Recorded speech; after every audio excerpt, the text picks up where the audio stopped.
السلام علیکم ورحمۃ اللہ تعالی وبرکاتہ۔ نحمده ونصلي ونسلم على رسوله الكريم، اما بعد فاعوذ بالله من الشيطان الرجيم، بسم الله الرحمن الرحيم۔ ان الله وملائكته يصلون على النبي يا أيها الذين آمنوا صلوا عليه وسلموا تسليما۔ اللهم صل على سيدنا ومولانا محمد معدن الجود والكرم وآله الكرام وابنه الكريم وبارك وسلم صلاة وسلاما عليك يا رسول الله صلی اللہ تعالی علیہ وسلم۔ اس سے پہلے وطر کا بیان ہوا، اب یہاں سے سنن و نوافل، سنن یہ سنت کی جمع ہے اور نوافل نفل کی جمع ہے، یعنی سنت ایک کو بولیں گے اور ایک سے زیادہ ہو تو سنن بولیں گے، اور نفل ایک ہو تو نفل بولیں گے، ایک سے زیادہ ہو تو نوافل بولیں گے۔ تو سوال سب سے پہلا ہے کہ کتب فقہ میں نفل اور سنت کو اکٹھا کیوں ذکر کیا جاتا ہے؟ سنت تو تقریباً تلفظ یہ درست رہتا ہے، لیکن نفل کے بارے میں تلفظ مختلف ملیں گے آپ کو، کوئی نفل بولتا ہے، کوئی نفل بولتا ہے، کوئی اور کچھ بولتا ہے۔ یہ اصل میں جو صحیح تلفظ ہے وہ ہے نفل۔ کیا تلفظ ہے؟ نفل۔ تو کتب فقہ میں یعنی فقہ جس میں وہ کتابیں جس میں مسائل بیان کیے جاتے ہیں، جس میں احکام بیان کیے جاتے ہیں، اس کو فقہ کہا جاتا ہے، اور فقہ کی کتابوں کو کتب فقہ کہا جاتا ہے، مسائل کی کتابیں، اور جیسے بہار شریعت ہے، قانون شریعت ہے، اور عربی میں جیسے در مختار ہے، فتاوی ہندیہ ہے، تو اس کے علاوہ دوسری کتابیں ہیں، تو ان کو کتب فقہ کہا جاتا ہے۔ تو کتب فقہ میں نفل اور سنت کو اکٹھا کیوں ذکر کیا جاتا ہے؟ تو اس کا جواب یہ ہے کہ نفل عام ہے کہ سنت پر بھی اس کا اطلاق آیا ہے،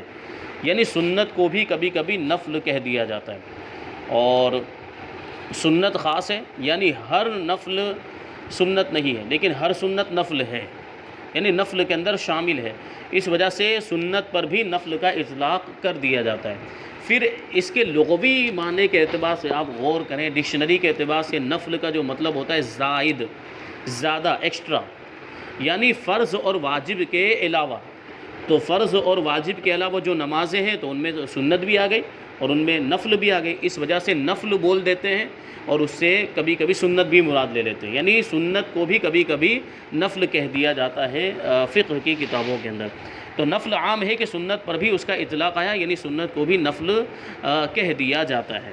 اور اس کے غیر کو بھی نفل کہتے ہیں، یعنی سنت کے علاوہ جو دوسری نماز ہیں، فرض اور واجب، یعنی فرض کو تو فرض، واجب کو واجب کہیں گے، سنت کو سنت اور کبھی کبھی نفل بھی کہہ دیا جاتا ہے، اور سنت کے علاوہ جو نماز ہیں ان کو نفل کہا جاتا ہے۔ یہی وجہ ہے کہ فقہاء کرام باب النوافل میں سنن کا بھی ذکر کرتے ہیں کہ نفل ان کو بھی شامل ہے، لفظ نفل ان کو بھی شامل ہے، یعنی سنت کو بھی شامل ہے، لہٰذا نفل کے جتنے احکام بیان ہوں گے وہ سنتوں کو بھی شامل ہوں گے۔ البتہ اگر سنتوں کے لیے کوئی خاص بات ہوگی تو اس مطلق حکم سے اس کو الگ کیا جائے گا، یعنی اس کا الگ سے ذکر کریں گے۔ سنت کے لیے کوئی الگ مسئلہ ہوگا، الگ حکم ہوگا تو اس کو الگ سے بیان کریں گے، ورنہ نفل کے لیے جتنے احکام بیان کریں گے وہ سنتوں کے لیے بھی وہی احکام ہوں گے۔ جہاں استثناء نہ ہو اسی مطلق حکم نفل میں مطلق حکم اسے مطلق حکم نفل میں شامل سمجھے، یعنی جہاں استثناء نہیں، یعنی جہاں الگ سے بیان نہیں کیا گیا سنت کا حکم، اس کا مطلب یہ ہے کہ جو نفل کا حکم ہے وہی سنت کا بھی حکم ہے۔ اب یہاں بیان کرتے ہیں سنت مؤکدہ کون سے ہیں۔ تو سنت دو طرح کی ہے، سنت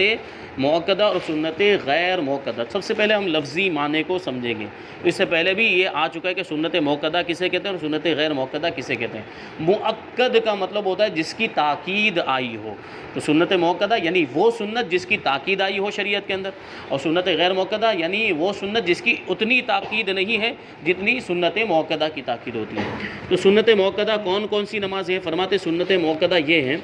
نمبر 1 2 رکعت نماز فجر سے پہلے، نماز فجر سے پہلے یعنی نماز فجر میں جو 2 رکعت فرض ہے ان سے پہلے جو 2 رکعت پڑھی جاتی ہے وہ سنت مؤکدہ۔ نمبر 2 اور نمبر 3 4 رکعت ظہر سے پہلے اور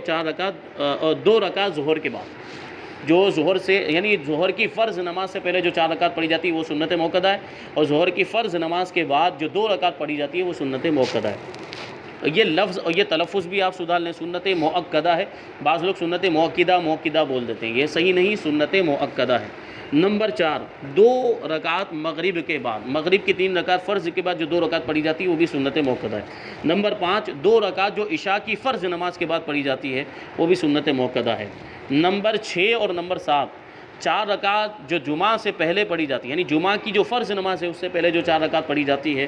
وہ بھی سنت موقدہ ہے، اور 4 رکعت جو بعد میں پڑھی جاتی ہے وہ بھی سنت موقدہ ہے۔ یعنی جمعہ کے دن جمعہ پڑھنے والے پر 14 رکعتیں ہیں، پہلے 4 پڑھتے ہیں، پھر 2 پڑھتے ہیں، یہ 6 ہو گئی، پھر 4 پڑھی جاتی ہے تو یہ 10 ہو گئی، پھر 2 رکعت پڑھی جاتی ہیں تو وہ کتنی ہو گئی؟ 12 ہو گئی، اور پھر 2 رکعت نفل پڑھی جاتی ہے تو کتنی ہو گئی؟ 14 رکعتیں ہو گئی۔ تو جمعہ کے دن جمعہ پڑھنے والے پر 14 رکعتیں ہیں، اور علاوہ جمعہ کے باقی دنوں میں ہر روز 12 رکعتیں ہیں۔ یعنی ظہر کی نماز جب پڑھی جاتی ہے تو ظہر کی نماز میں کتنی رکعتیں ہیں؟ 12 رکعتیں۔ اب سب سے اہم سوال جو ابھی میرے ذہن میں آیا، بہت ضروری ہے اور ضروری سمجھتے ہوئے اس کو بیان بھی کیا جا رہا ہے کہ جمعہ کے دن ہم جو نماز پڑھیں گے تو مان لیجیے جو 2 رکعت ہے، جو جمعہ کی جو فرض رکعت ہے، تو اس میں تو ہم جمعہ کی نیت کرتے ہیں، لیکن اس سے پہلے جو ہم سنت پڑھ رہے ہیں یا اس کے بعد جو ہم سنت پڑھ رہے ہیں تو اس میں کون سی نیت کرنی ہے؟ اس میں جمعہ کی نیت کرنی ہے یا ظہر کی نیت کرنی ہے، کیا نیت کرنی ہے؟ تو جمعہ کے دن جو نماز پڑھی جا رہی ہے اور وہاں جمعہ کے سارے شرائط بھی پائے جاتے ہیں، جہاں پہ پڑھے، جیسے ہمارے شہر میں تو سارے شرائط پائے جا رہے ہیں، اذن عام وغیرہ سب پایا جا رہا ہے، تو ایسی صورت میں جمعہ کی جب نماز ہم پڑھ رہے ہیں تو اس میں جتنی بھی رکعتیں، جیسے ابھی فرمایا کہ 14 رکعتیں ہوں گی، 4 رکعت سنت، 2 رکعت فرض ہے، پھر 4 رکعت سنت، پھر 2 رکعت سنت، پھر 2 رکعت نفل، تو یہ ساری جو نمازیں پڑھیں گے ان ساری نمازوں کے اندر ہم جمعہ ہی کی نیت کریں گے۔ سنت میں بھی جمعہ کی 4 رکعت نماز سنت جمعہ کی، واسطے اللہ تعالیٰ کے سنت رسول اللہ کی، منہ میرا کعبہ شریف، یہ اس طرح نیت کریں گے، تو سنت میں بھی جمعہ کی نیت کریں گے۔ افضل یہ ہے کہ جمعہ کے بعد 4 رکعت پڑھیں، پھر 2 پڑھیں، تاکہ دونوں حدیثوں پر عمل ہو جائے۔ یعنی ہم پڑھتے بھی ہیں ویسے ہی کہ پہلے 4 رکعت سنت پڑھتے ہیں، پھر 2 رکعت فرض ہوتی، پھر 4 رکعت سنت پڑھتے ہیں، پھر اور 2 سنت پڑھتے ہیں۔ یہ اس وجہ سے کہہ رہے ہیں کہ اس کے موقدہ یا غیر موقدہ ہونے میں اختلاف ہے۔ جو 2 رکعت ہے، جو 4 رکعت ہے وہ تو سنت موقدہ ہے، وہ تو فائنل ہے، لیکن اس کے بعد جو 2 رکعت پڑھی جاتی ہے اس کے بارے میں اختلاف ہے کہ یہ سنت موقدہ ہے یا سنت غیر موقدہ ہے، لیکن احتیاط اسی میں ہے کہ اس کو بھی سنت موقدہ ہی مانا جائے، تو اس کو بھی سنت موقدہ مانتے ہوئے وہ 2 رکعت بھی پڑھی جائے۔ آگے سوال کہ سنت موقدہ میں قوت کے اعتبار سے کیا ترتیب ہے؟ یعنی قوت یعنی کون زیادہ قوی ہے، پہلے کس کا مرتبہ آتا ہے، کون سی سنت کا پہلے مرتبہ آتا ہے؟ سنت موقدہ تو بتا دی کہ یہ نماز ہے، سنت موقدہ ہے، لیکن ان میں پہلے کس کا نمبر آتا ہے، پھر اس کے بعد کس کا، پھر اس کے بعد کس کا، تیسرے نمبر پر، پھر چوتھے نمبر پر، تو یہ قوت کے اعتبار سے ترتیب کیا ہے؟ تو فرماتے ہیں کہ سب سنتوں میں قوی تر یعنی سب سے زیادہ قوت والی جو سنت ہے وہ فجر کی سنت ہے۔ فجر کی سنت بہت زیادہ قوی ہے، اس میں قوت ہے، یہاں تک کہ بعض اس کو واجب کہتے ہیں، یعنی بعض علماء نے اس کو واجب بھی کہا ہے، اور اس کی مشروعیت کا اگر کوئی انکار کرے، یعنی شریعت میں اس کا جو حکم آیا ہے اس کا اگر کوئی انکار کر دے تو اگر شبہتاً یا براہ جہل ہو تو خوف کفر ہے، یعنی شک و شبہ کرتے ہوئے کہ یہ واجب ہے کہ نہیں ہے، یہ سنت ہے کہ نہیں، سنت نہیں ہوگی، اس طریقے سے شبہ شک کے طور پر انکار کر دیا، یا جہالت کی وجہ سے انکار، معلوم ہی نہیں ہے کہ سنت ہے اور انکار کر دیا کہ نہیں سنت نہیں ہے، تو خوف کفر ہے، یعنی پھر بھی کفر کا خوف ہے۔ لیکن اگر دانستہ جان بوجھ کر شک و شبہ بھی نہیں ہے اور جہالت بھی نہیں، معلوم ہے کہ یہ سنت ہے، اس کے باوجود اس کا انکار کرتا ہے، کہتا ہے کہ یہ سنت نہیں، میں اسے سنت نہیں مانتا، تو اس کی تکفیر کی جائے گی، یعنی اسے کافر مانا جائے گا۔ لہٰذا یہ سنتیں بلا عذر نہ بیٹھ کر ہو سکتی ہیں، نہ سواری پر، نہ چلتی گاڑی پر، ان کا حکم ان باتوں میں بالکل مثل وطر ہے، یعنی وطر کی نماز کے جو احکام ہیں وہی احکام اس کے بھی ہیں، یعنی جس طریقے سے وہ واجب ہے تو واجب یعنی وہ چلتی ہوئی سواری پر اسے نہیں پڑھ سکتے ہیں، بیٹھ کر نہیں پڑھ سکتے، جیسے فرض نماز کو بیٹھ کر نہیں پڑھ سکتے، واجب نماز کو بیٹھ کر نہیں پڑھ سکتے، اسی طرح سنت فجر کو بھی بیٹھ کر نہیں پڑھ سکتے۔ ان کے بعد پھر مغرب کی سنتیں، یعنی فجر کی سنت کے بعد جو مرتبہ آتا ہے وہ مغرب کی سنتوں کا آتا ہے، پھر ظہر کے بعد کی سنتوں کا آتا ہے، پھر عشاء کے بعد کی سنتوں کا مرتبہ، پھر ظہر سے پہلے کی سنتیں، اور اصح یعنی زیادہ صحیح یہ ہے کہ سنت فجر کے بعد ظہر کی پہلی سنتوں کا مرتبہ ہے، کہ حدیث میں خاص ان کے بارے میں فرمایا کہ جو انہیں ترک کرے گا، یعنی ظہر کی سنتوں کو جو چھوڑ دے گا اسے میری شفاعت نہیں پہنچے گی، تو یہ خاص طور پر اس کی تاکید آئی ہے۔ یعنی سب سے زیادہ موقت تو فجر کی سنت، پھر اس کے بعد جو حدیث کے اعتبار سے دیکھیں تو مرتبہ آتا ہے ظہر کی سنتوں کا، تو اس کا خاص طور پر اہتمام کرنا چاہیے، کیونکہ نبی کریم صلی اللہ علیہ وسلم کی شفاعت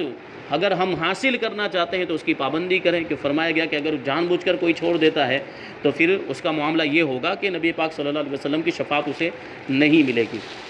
اگر سنتیں فوت ہو جائیں یعنی وقت نکل جائے تو کیا ان کی قضا کی جائے گی سنتوں کی؟ یہ سوال بھی ہمارے ذہن میں آتا ہے۔ جیسے ہم پہنچے ایسے ٹائم پر کہ فرض نماز شروع ہو چکی ہے، جیسے ظہر میں ابھی فرض نماز شروع ہو چکی ہے، تو سنتیں پڑھنے کا وقت تو نہیں رہا، اب اگر سنت پڑھیں گے تو ایسی صورت میں جو ہے ہماری فرض کی رکعتیں چھوٹ جائیں گی۔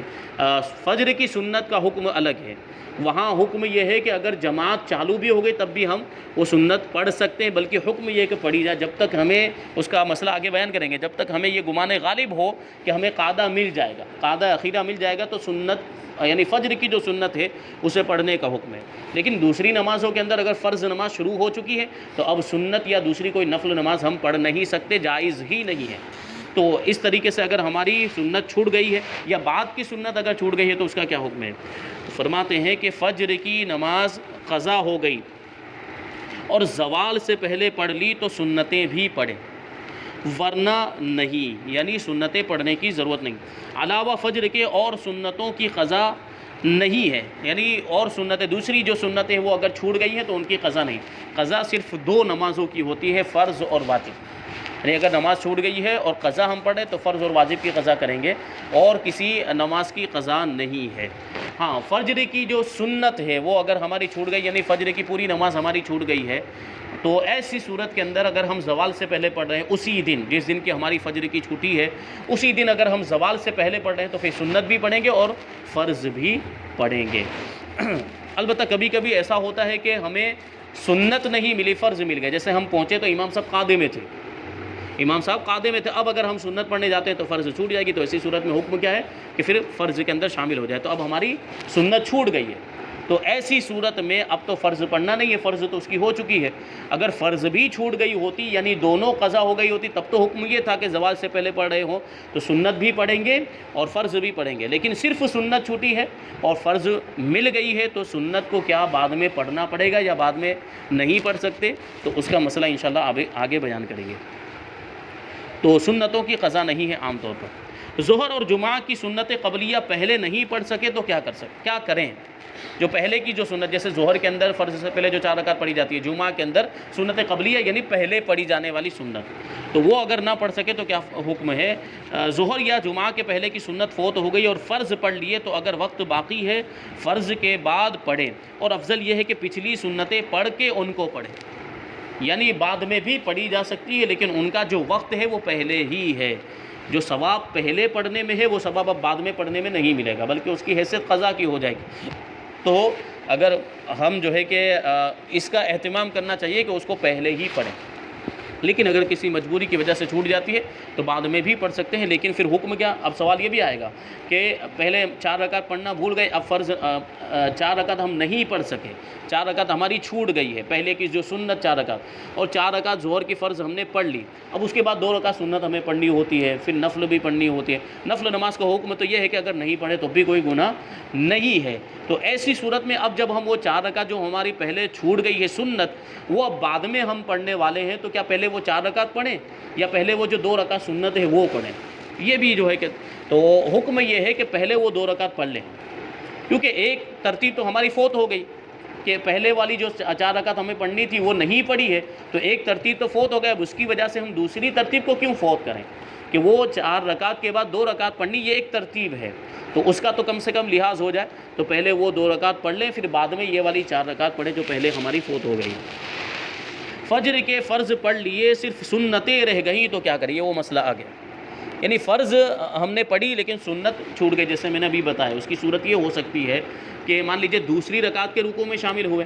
دوسری رکعت میں جب ہم پہنچے تو امام صاحب دوسری رکعت کے رکوع میں تھے، تو اب ایسی صورت میں اگر ہم سنت پڑھنے جائیں گے تو وہ پوری رکعت چھوٹ جائے گی یا پوری نماز ختم ہو جائے گی، یا قاعدے میں ہی پایا تو اب تو اور خطرہ ہے کہ اب اگر سنت پڑھنے جائیں گے تو وہ تو ڈیفینیٹلی اب ملنے والی ہی نہیں ہے۔ تو ایسی صورت میں حکم کیا ہے کہ اب شامل ہو جائے،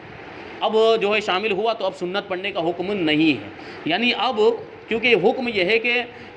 فجر کی نماز کے بعد جب تک طلوع آفتاب نہیں ہو جاتا وہاں تک کوئی نماز نہیں پڑھی جا سکتی، تو اب یہ حکم نہیں ہوگا کہ وہ فجر کی نماز کے بعد سنت پڑھے۔ تو اب سوال یہ پیدا ہوتا ہے کہ کیا طلوع آفتاب کے بعد جو مکروہ وقت گزر جائے اس کے بعد کیا یہ سنتیں ہم پڑھ سکتے ہیں کہ نہیں پڑھ سکتے ہیں؟ تو یہ اس کا جواب یہاں پر ملے گا۔ فجر کی سنت قضا ہو گئی اور فرض پڑھ لیے تو اب سنتوں کی قضا نہیں ہے، یعنی جو دوسری سنتوں کا حکم ہے یہی اس کا بھی حکم ہے۔ البتہ اگر فرض بھی فوت ہو گئی ہوتی، دونوں قضا ہو گئی ہوتی، طلوع آفتاب کا ہو گیا جو ہے کہ وقت آ گیا، تو جب آفتاب طلوع ہو جائے تو فجر کا وقت جو ہے کہ ختم ہو جاتا، اب نہیں پڑھی جا سکتی، تو مکروہ وقت گزارنے کے بعد اب قضا ہوگی۔ تو دونوں اگر چھوٹی ہے تو حکم یہ تھا کہ زوال سے پہلے اگر پڑھیں گے تو سنت بھی پڑھیں گے، فرض بھی پڑھیں گے، لیکن فرض تو مل گئے لیکن سنت نہیں ملی ہے، تو ایسی صورت میں بعد میں نہیں پڑھ سکتے، اس کی قضا نہیں۔ البتہ امام محمد رحمۃ اللہ تعالی فرماتے ہیں کہ طلوع آفتاب کے بعد پڑھ لے تو بہتر ہے، پڑھنے میں کوئی حرج نہیں، پڑھنا چاہیں تو پڑھ سکتے ہیں۔ یہ امام محمد رحمۃ اللہ تعالی فرماتے ہیں۔ امام محمد کون ہے؟ امام اعظم ابو حنیفہ رضی اللہ تعالیٰ عنہ کے شاگرد ہیں۔ ایک امام اعظم کے بڑے شاگرد ہیں، ان کا نام امام ابو یوسف، اور ان کے بعد جن کا نام آتا ہے ان کو امام محمد کہا جاتا ہے۔ اور ان دونوں کو جب ایک ساتھ میں ذکر کرتے ہیں، جب ان دونوں کا تذکرہ آتا ہے تو ان کو صاحبین کہا جاتا ہے، یعنی دو شاگرد، امام اعظم کے دو شاگرد، تو ان کو صاحبین کہتے ہیں۔ اور جب امام اعظم ابو حنیفہ کے ساتھ امام ابو یوسف کا ذکر آتا ہے تو ان کو شیخین کہتے ہیں، یعنی کیونکہ یہ بڑے ہیں شاگردوں میں سب سے زیادہ امام ابو یوسف، اور امام اعظم تو ظاہر سی بات ہے ان کا تو مقام و مرتبہ سب سے بلند و بالا حنفی مسلک کے اعتبار سے، تو شیخین ہو گئے اس وجہ سے، یعنی ایک شیخ امام اعظم اور دوسرے شیخ امام ابو یوسف، دو شیخین کہا جاتا ہے۔ اور کبھی ایسا ہوتا ہے کہ امام اعظم کا ذکر ہوتا ہے اور ان کے ساتھ امام محمد کا ذکر ہوتا ہے، تو ان دونوں کو طرفین کہہ دیا جاتا ہے، کیونکہ اب دیکھ طرف مانے کنارہ ہوتا ہے، تو امام اعظم ابو حنیفہ ایک طرف اور دوسری طرف امام محمد اور بیچ میں امام ابو یوسف یا جو بھی ہوں، تو دو طرف ہو گئے، دو کناروں پر ہو گئے، اس وجہ سے ان کو طرفین کہا جاتا ہے۔ تو یہ امام محمد امام اعظم کے شاگرد ہیں۔ تو یہ فرماتے ہیں کہ طلوع آفتاب کے بعد اگر پڑھنا چاہے تو پڑھ سکتے ہیں، بہتر ہے، اور طلوع سے پیشتر یعنی طلوع آفتاب سے پہلے پڑھنا بالاتفاق ممنوع ہے۔ یعنی فجر کی نماز فرض ہو جانے کے بعد آفتاب طلوع ہونے سے پہلے، کیونکہ اس میں ہر نماز مکروہ ہے، کوئی بھی نماز اس میں پڑھ نہیں سکتے ہیں۔ البتہ اگر اسی وقت میں پہنچے اور جماعت ہو چکی ہے تو وہ جو فرض نماز ہے وہ تو پڑھ ہی سکتا ہے، ٹھیک ہے، اب وہ جو ہے کہ اس وقت سنت بھی پڑھ سکتا ہے اگر وقت میں گنجائش ہے تو۔ آج کل اکثر عوام بعد فرض فوراً پڑھ لیا کرتے ہیں، یہ ناجائز ہے۔ یعنی کبھی ایسا ہوتا ہے کہ مان لیجئے کہ سنت چھوٹ گئی، فرض مل گئی، قاعدہ مل گیا، تو اب فرض سے فارغ ہونے کے بعد اسی وقت وہ جو ہے کہ سنت پڑھنا شروع کر دیتے ہیں، یہ جائز نہیں ہے۔ پڑھنا چاہتے ہیں تو طلوع آفتاب کے بعد مکروہ وقت گزر جانے کے بعد وہ پڑھیں گے۔ پڑھنا ہو تو آفتاب بلند ہونے کے بعد زوال سے پہلے پڑھیں۔ جماعت کھڑی ہونے کے بعد کوئی نفل یا سنت نماز پڑھ سکتے ہیں؟ تو ظاہر ہے کہ جماعت قائم ہونے کے بعد کسی نفل کا شروع کرنا جائز نہیں سوائے سنت فجر کے، کہ اگر یہ جانے کہ سنت پڑھنے کے بعد جماعت مل جائے گی، اگرچہ قاعدہ ہی میں شامل ہوگا تو سنت پڑھ لے،